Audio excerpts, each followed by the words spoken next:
I think as a squad, we are not good enough to be consistent, and we have to work as a squad to improve that. Yeah, of course, annoyed and disappointed. Definitely, I expected something different. I hope before the game you can build on that performance and the result from Chelsea. So then it's very disappointed the way we started the game. And then I think we did a long time everything to get back in the game, but I think we got a warning shot, almost penalty. Then in the build-up we make a mistake, and then we are not good in the rest defense. So yeah, that is disappointing. And you're following facts, and as I say, we did, and we put a lot of effort in to return in that game. But then the brilliance, the movements in the box were not there, probably to get the equalizer. And after the 2-0, we break down, and yeah, so we have to do the things better. I mean, for Eric Ten Hag to say that his squad is not good enough to be consistent is quite something.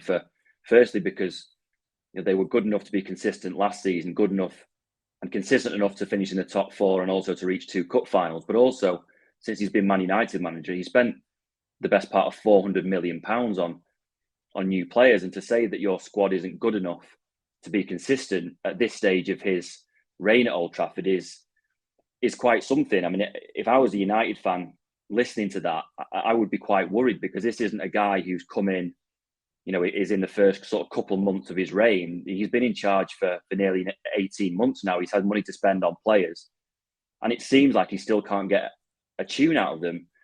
I mean, today in particular, to lose to Bournemouth at home is a bad result anyway, but to lose in the manner that they did, 3-0, it should have been 4 or 5-0 probably.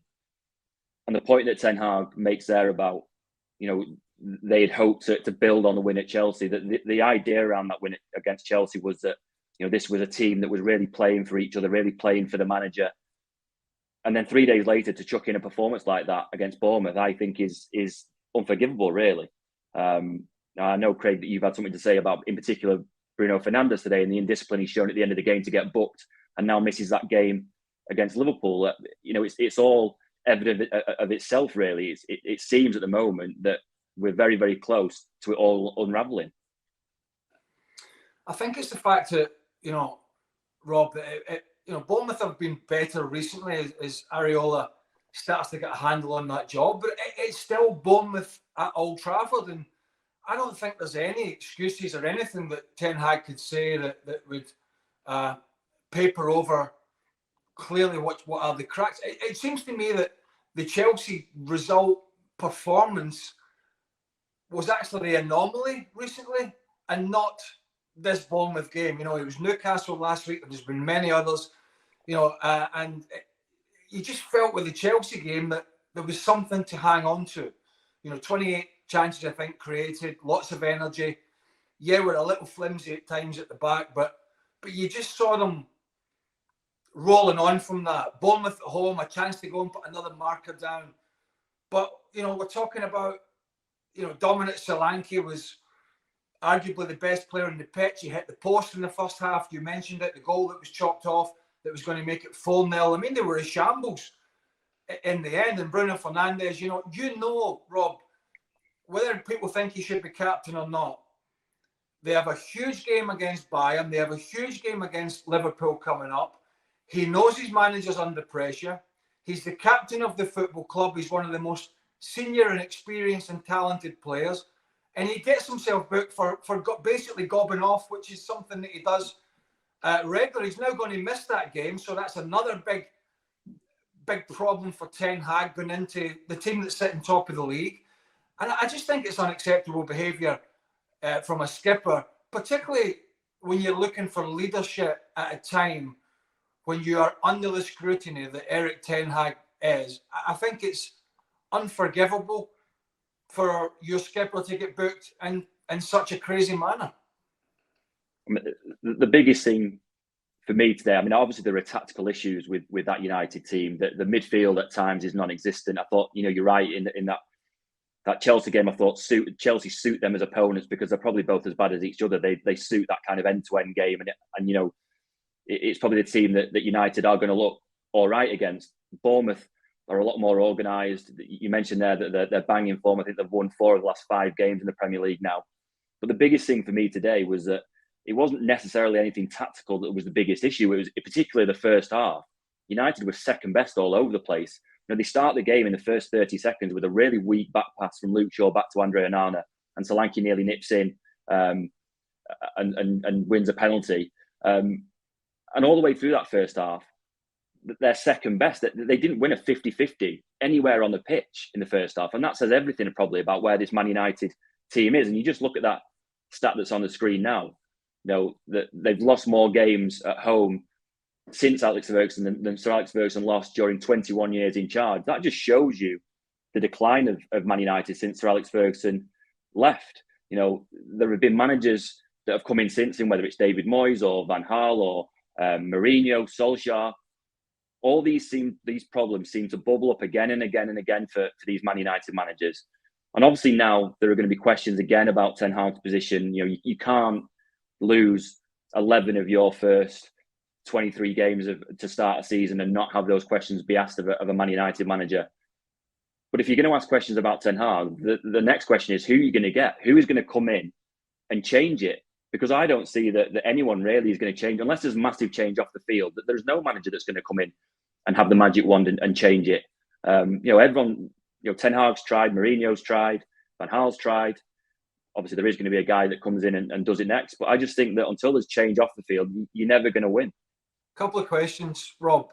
When I saw the team, I know it's not the reason United lost, but when I saw the team sheet and I saw Anthony Martial was starting, I don't know if there's a problem, some sort of fitness issue with Rasmus Højlund, but off the back of, Rashford being dropped for the last 2 games, off the back of Newcastle last weekend, and just basically off the back of his general demeanour and body language and performances, why was Martial leading the line today?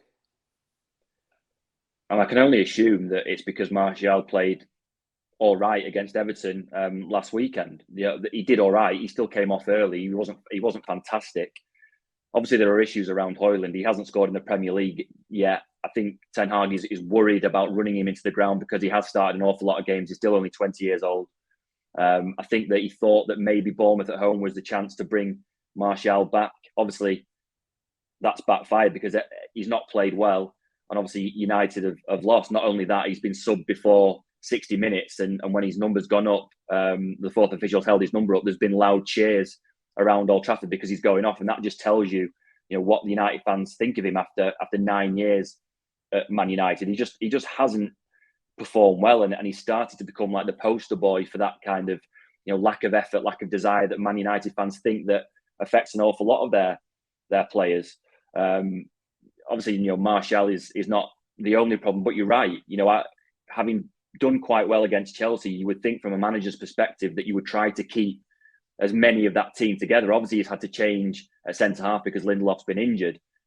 But unless there's a fitness issue with Højlund, and we have to assume there's no fitness issue because he was fit enough to be on the bench and come on for the last half an hour, you'd assume that you would pick the same or most of the same team that started against Chelsea because they did well.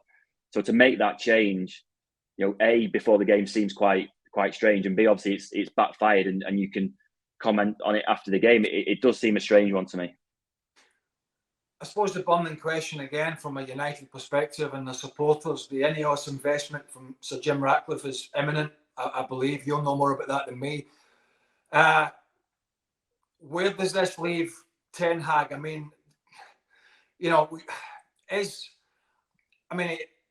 they going to make an immediate change, particularly when they look at this, or are they going to wait, see how the following weekend goes? I mean, are we days, months, how far down the line, or how much do you think they're looking at the manager and thinking, we're going to make the football decisions, the first one we're going to make is at the top?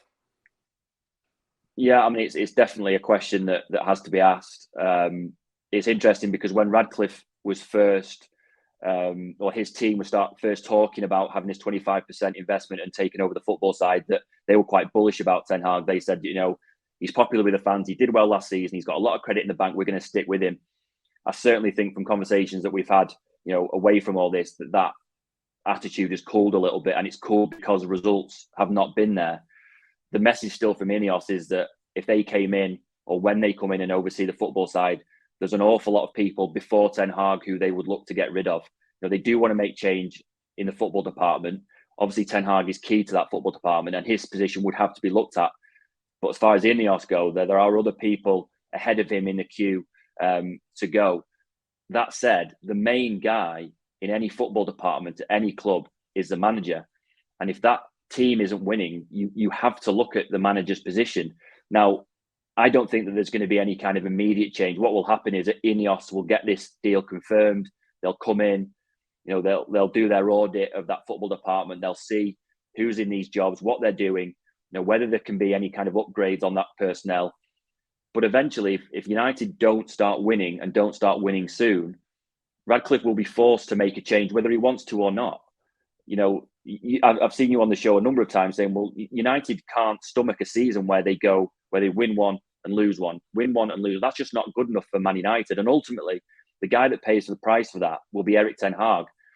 And his position is already vulnerable because they've not started the season well. And it's even more vulnerable when you've got a new guy coming in to oversee the football side of the business, because the main guy that he's going to be looking at, aside from all the background stuff that he's going to be looking at, the main guy that he'll be looking at is the manager. Is his performance up to scratch? Is there an upgrade that we can make? Is there someone better for that job than the guy we've got already? And if United don't start winning soon and Jim Radcliffe comes in, ultimately, Ten Hag is going to pay the price, that Jim Radcliffe is going to come in and he's going to have to make a change. I don't think that it's imminent, but it's a results-led business. And if results don't pick up soon, they'll make a change. They'd have to.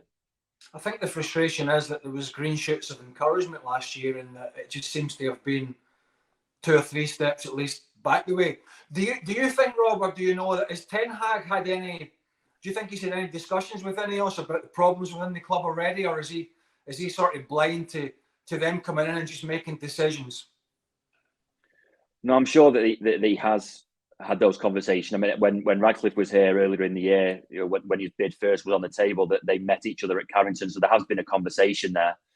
I think the issue that Ten Hag will face is that he's been granted an awful lot of power at Man United since he came in. His fingerprints are all over the transfer strategy. You can see that with the former players that he's brought to Man United. And what may happen now is that Radcliffe comes in with his own set of people and say, well, we're going to take some of that power away from you. Your job now is to coach the team on the training pitch. We're going to build a squad for you. We'll take your advice and we'll listen to you. But ultimately, it's going to be our decision to sign the players. And we're going to give you a team that we think is capable of challenging for the Premier League title. And it's your job to work with them.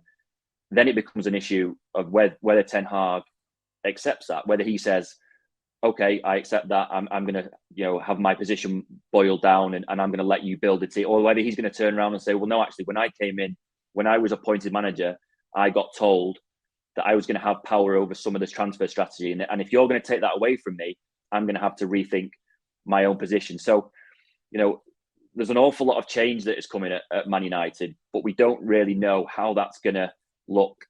There's going to be a lot of conversations when this deal finally gets over the line between Radcliffe and Ten Hag.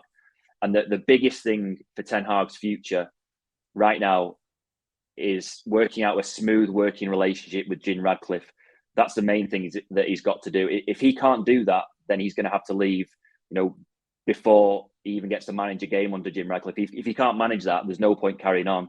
If he can do that and agrees to the terms and conditions that Radcliffe sets, then maybe that he is the guy to take them forward. But there's an awful lot of unknowns at the moment at Man United. So, a bit of a mess on the field, particularly against Bournemouth, but also a little bit of a mess off the field as well. And we're in for a few weeks of uncertainty until we see how this is all going to work itself out. But he needs to avoid a battering from Liverpool next week. I mean, we've seen this movie before recently. Can he survive? I mean, I'm not suggesting that's going to happen, but it could, particularly the way they've played and the way Liverpool are playing. Could he survive a bit of a mauling at the hands of Liverpool, or could that be the end? Well, I mean, I don't think it would be the end, only because you would assume that Radcliffe wouldn't be in by then to make the decision to change the manager. At the moment, who's making the decision to change the manager? You've got a guy coming in to make those football decisions who's not in yet.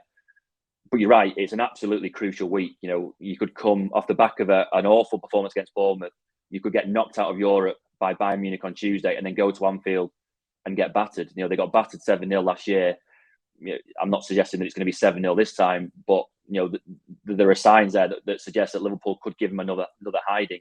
That would be an absolutely awful week for Ten Hag at a time when Radcliffe is finalising a deal to come in and oversee the football side of the club. It would be really, really poorly timed. Would it be the end? Probably not, but it would certainly be a nail in the coffin.